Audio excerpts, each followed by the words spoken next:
open packs, pick your team, and crush the competition.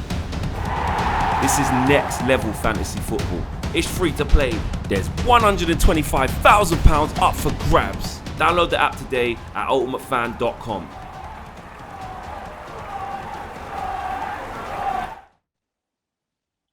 Hello and welcome to episode 4 of the Ultimate Fan Fix, brought to you by Ultimate Fan in association with Castore. You can get 30% discount with Castore if you're a gold subscriber and 15% if you're a silver subscriber. Head over to castore.com for more. I'm Tom Pierce. With me is Dominic Chapman, and I'm delighted to be joined by the Ultimate Fan England ambassador, Rory Jennings, and the Scotland ambassador, Paul Black. How are we, guys? Good, yes. Yeah, feeling good. Looking forward to it. Keeping all right, yeah. I've been convinced in the build-up, I don't know why, but Scotland are going to beat us 1-0. And the closer we're getting, and the fact that Scotland have got beaten England have probably won what should be the hardest game of the group. I'm now more convinced Scotland are going to beat us 1-0 because we're all so confident now. But we'll see how we get on. It was a good start, Rory, to England's campaign, wasn't it? And kind of limited Croatia to very few chances, and obviously I suppose a criticism of England has been we've never been able to be that side to really grind out a result of these big tournaments, and that's exactly what we did on Sunday. Yeah, absolutely. I think we were brilliant. Look, before I kind of delve into it, I think it's fair for me to just alert everybody to the fact that that guy that's kind of the stereotypical England fan who puts on world in motion, decides England are going to win every tournament, is unapologetic in his genuine belief that England are going to. And that's me. I make no sort of denial to that fact. So everything I say must be viewed through that prism. But I think we were fantastic. I thought we thrashed them 1-0. I think it was a genuine thrashing. I think when you look at the chances that we created against the World Cup finalists, I thought that we were exemplary in how to go about conducting ourselves against such talented opposition. And then something that I didn't think I'd say in this tournament, it was actually a very shrewd, intelligent, and clever move from Gareth Southgate to play Trippier, to play Calvin Phillips. I thought that overall it was an expert performance. And had we been a little bit more ruthless in front of goal, had Harry Kane had a slightly better game, could have been a more convincing scoreline. Yeah, I think Southgate sort of silenced his critics with that. There's a lot of comments about that lineup, wasn't there? But Paul, things didn't go quite so well for Scotland, did they? What were your thoughts on the game? Yeah, no, I can't lie. It was definitely disappointing, and just like Rory said there, I'm the stereotypical guy that thinks Scotland is going to win every tournament, but we just don't have as many to pretend that we're going to win. But yeah, it was of course disappointing. I think you could definitely feel the vibe in the country because there was such a rally towards this being the first time in 23 years, and hopes were so high that it kind of came crashing down pretty fast. And then you could kind of tell. I watched it in a pub, and yeah, the atmosphere was amazing to begin with, and then it just kind of slowly teetered out. But I mean, we had quite a lot of near misses, with Robertson, and there was a lot of potential there. And I'm just kind of trying to be positive and look forward to Friday, which means the most to me, of course. But there was kind of a lot of criticism about we didn't have Tierney on the squad, and there was a lot of criticism about the lineup. So we'll see how that kind of changes decisions when it comes to Friday. I think when you can see the goal from, what was it, 40, 46, 47 yards, something like that, I think the longest distance goal scored in a European Championships in history. I bet that, Paul, you were probably thinking that's just our luck, isn't it? The first competition of your lifetime. Yeah, I was just it couldn't even have just been both sides played very averagely. I mean, they had to just go and make a wee bit of a record there, didn't they? So yeah, it's a bitter pill to swallow, but we move. Absolutely. It's just funny. It's funny you mentioned that, Paul, because Scotland. Do you know what I was chatting to a friend yesterday from Glasgow, and he was saying every football fan genuinely believes that their team are unlucky, don't they? It's kind of something that's innate in all of us. England fans will always tell you how unlucky we are. I'm a Chelsea fan. Chelsea fans will always tell you, it doesn't go our way. But with Scotland, they actually are unlucky. Like they genuinely are. I think that Scotland have been eliminated from a group when they've scored 8 goals in that group. Compare that. Spain won the World Cup, scoring 8 goals along the way. Do you know, like that Scotland are genuinely unlucky. When you think about what happened against the Czech Republic, 9 times out of 10 that geezer hits the ball. That doesn't happen, does it? It's very unlucky. It was a brilliant goal. I'm not taking anything away from him, but a lot of things have to come together to allow that to be the end result. Well, I will agree, and I'll also take that as a good excuse because that works out for me. I could just go, well, we're unlucky, we tried. Like that's a nice way to just brush it off with the criticism. But I will say that I do feel that a lot of people have been very critical. I notice in a lot of Scottish football, which I mainly follow, that fans of their team can be very, very critical. And with taking for Celtic in the last season, like there's people marching outside the stadium, like it was. They do criticise their own team, so hopefully that we have less reason to going on. Hopefully there'll be no marching. It'd be marching for the right reasons on Friday. Obviously, win, lose or draw between England and even Scotland. saying that, after our loss, there was obviously that massive disappointment, and everyone was a bit raging. But then I was walking through the city centre, and there was still parties in the street. So I think people were just out for too long to actually care. Oh, fantastic. Well, it's obviously it's great to hear that the atmosphere in Glasgow, and I'm sure beyond in Scotland was still a party atmosphere, as you allude to, Paul.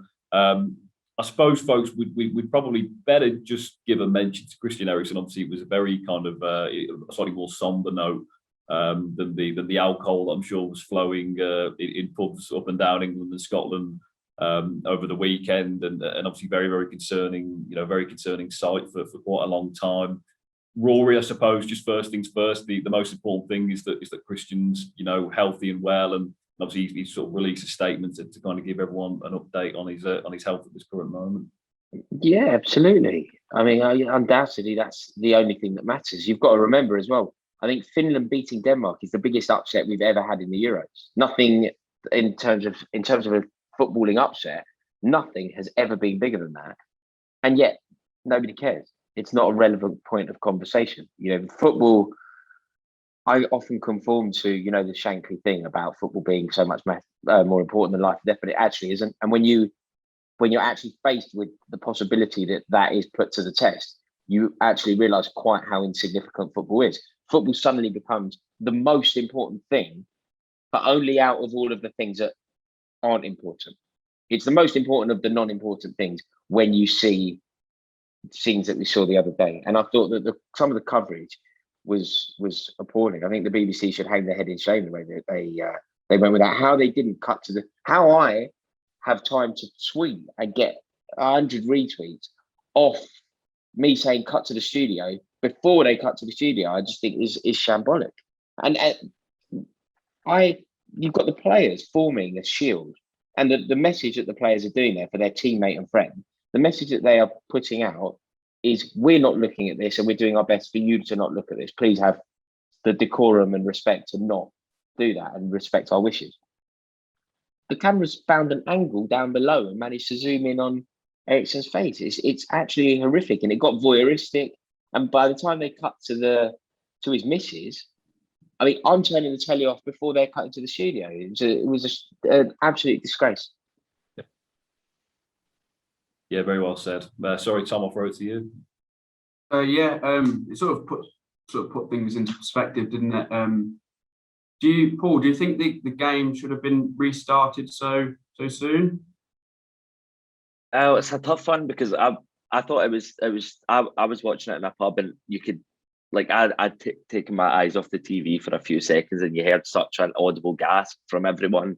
Everyone was standing up surrounding the TVs, and it was such a shocking moment. And also it was really nice to see such a kind of being inundated with so much support on Twitter. That's all you could read was well wishes and support, and also, like Rory says, well, with his teammates surrounding him. It was a really kind of uplifting moment and such a kind of really sad thing to watch. I'm not too sure about the replaying so soon. It's the thing with the show must go on, and there's all these time scales that they need to adhere to. So I can't say if it's right or wrong to have done it so fast, but yeah, I think that they had to make a decision quickly, and I wouldn't have wanted to be the one to make that decision. It would have been a tricky one. Certainly. We'll move on to the big one on Friday now. England against Scotland. Paul, do you think Steve Clarke will have to sort of make a few changes from the lineup that you've seen against Czech Republic? Yeah, definitely. Because if he doesn't, then there'll be a lot of backlash. And if anything happens, if it's like a terrible defeat, that's all that they'll blame it. That's what all the fans will blame it on, and all the viewers will blame it on instantly. So I think it would be wise to at least try something else. But yeah, I think we definitely need to see Tierney in the squad. It was quite shocking to not see him there. He's not only like such a talented player, but also a almost fan favourite. Even though Scotland's made up of a very divisive kind of two teams in Glasgow anyway, that like a lot of Rangers fans wouldn't be supporting Tierney. But even at this point, there's Rangers fans tweeting where is Tierney in this squad, because they know how good he is and they can't deny that. So yeah, we'll definitely need to see some changes. But I'm feeling very hopeful about it, because I mean that's it's the only thing that's getting me through it. But as you can imagine, this would be, I actually said in my interview, like, if we win this game, as far as I'm concerned, we've won the Euros. I'm outnumbered here. Paul, I find that quite interesting. Do you mind me asking? You know the tribalism that you referred to there, like the sort of inter-Glaswegian rivalry. Does that come through at international level? Yeah, like that's not forgotten at the moment. Definitely, it's very complicated, because with kind of the Rangers Celtic divide, it's like it goes back so far to religious things, and a lot of, like, it's kind of typical that Rangers fans are typically more unionist. So there's Rangers fans that would rather support England than Scotland, which is bizarre to me. But I think that's definitely the minority. People do kind of just come together at a time like this, and they just go, do you know what? We've got this chance as a nation, and the patriotism comes through, and people kind of put their allegiances to the side. Because for me, I do not care who scores a goal on Friday. If it's my arch nemesis, then that's fine, because they've scored a goal. He's no longer your arch nemesis if he does that, is he? No, he's my best friend, actually. He's my hero now.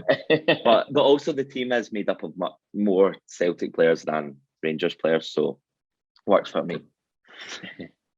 And obviously, just coming to yourself, Rory, it feels as though it's kind of 1 foot at least into the next round for England. Probably on paper the toughest game in the group that we could have had, and obviously to beat Croatia, like you say, in the convincing manner that it was, even though it was only 1-0.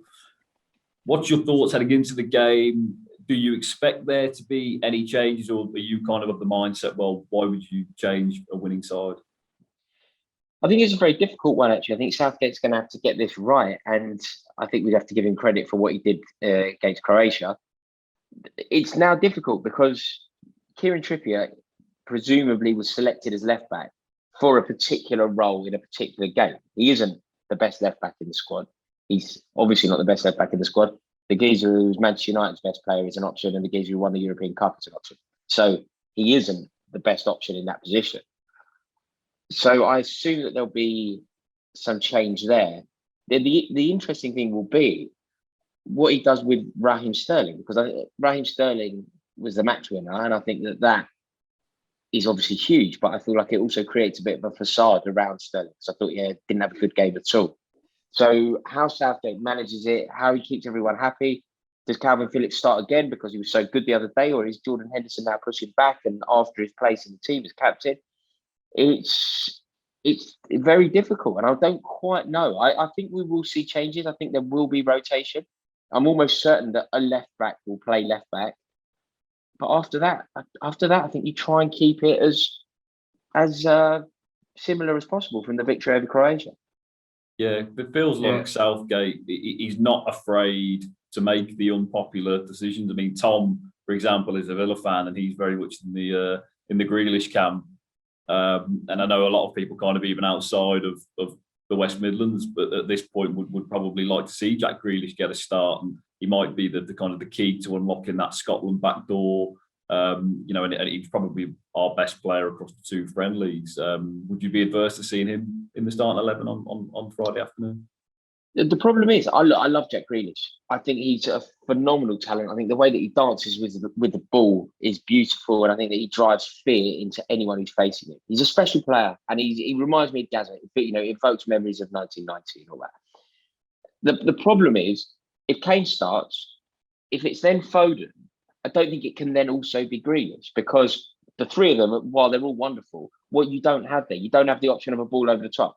Who's chasing that? Who's stretching Scotland? Who's pushing Scotland the other way? None of them. They all kind of want the ball to feet, don't they? Kane drops deep. Foden wants the ball to feet. Grealish wants the ball to feet, drifting in. There isn't an option of a ball over. So I don't think it can be the three of them. And as much as I want to see Grealish play, I don't not want to see Foden play.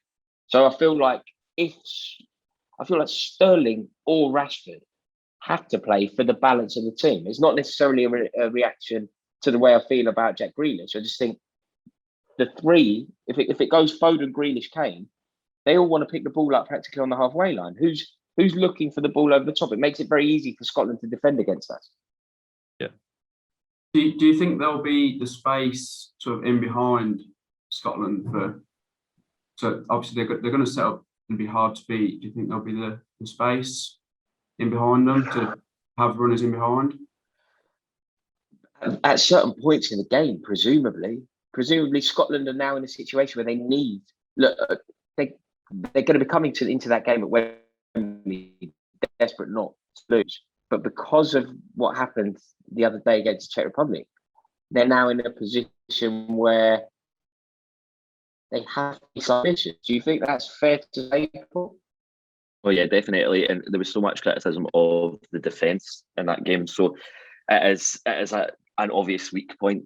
Like I said earlier, we had a lot of near misses with Robertson, and that's not a place where we are really lacking.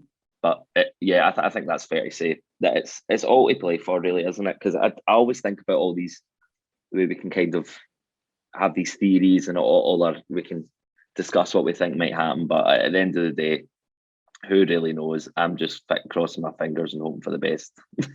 Yeah, it's certainly going to be an exciting one to look forward to. So yeah, let's hear your predictions. Paul, we'll start with you. I'm going straight 2-0 to Scotland. Rory? I like it. I'm going 4-0 England. Confident then. Confident. I'm outnumbered here, but I won't call anyone. You fought a good fight. I'll go down the middle and say, should I go down the middle and say a draw then, Paul? Will that make you feel better?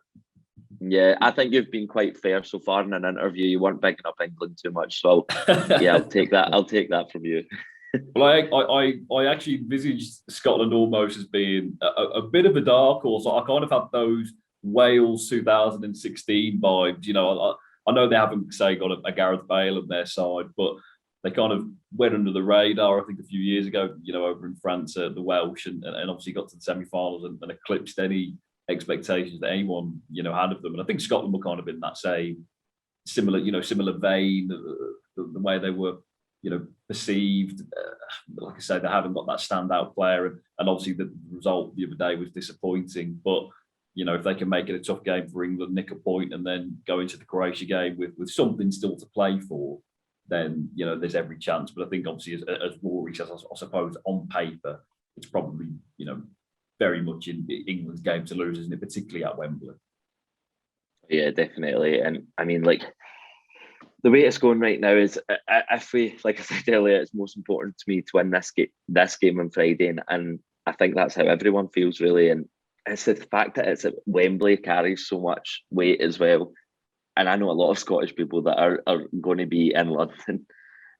So for their sake, I hope that my prediction's accurate, or at least listen. Do you know what? I'm going to change it. I'll take 1-0. I'm not going any further down. I'm just going to stop there. Retreating. Lads, I suppose we'll move on to your ultimate fantasy teams. Paul, I'll start with you first, just because I've got yours right in front of me. Yeah. Kevin De Bruyne and Eden Hazard. That's pretty tasty. In the same team. In the same team. Listen, I've been dealt a short straw here. well, I thought I was as well, because like I say, I mostly follow Scottish football. And so I was just like, right. And I was even looking up the stats. I was asking my friends, I was like, guys, what do you think of my team? And then when I checked back to the group stage 1, I've got 33 points, which makes me 1,001st.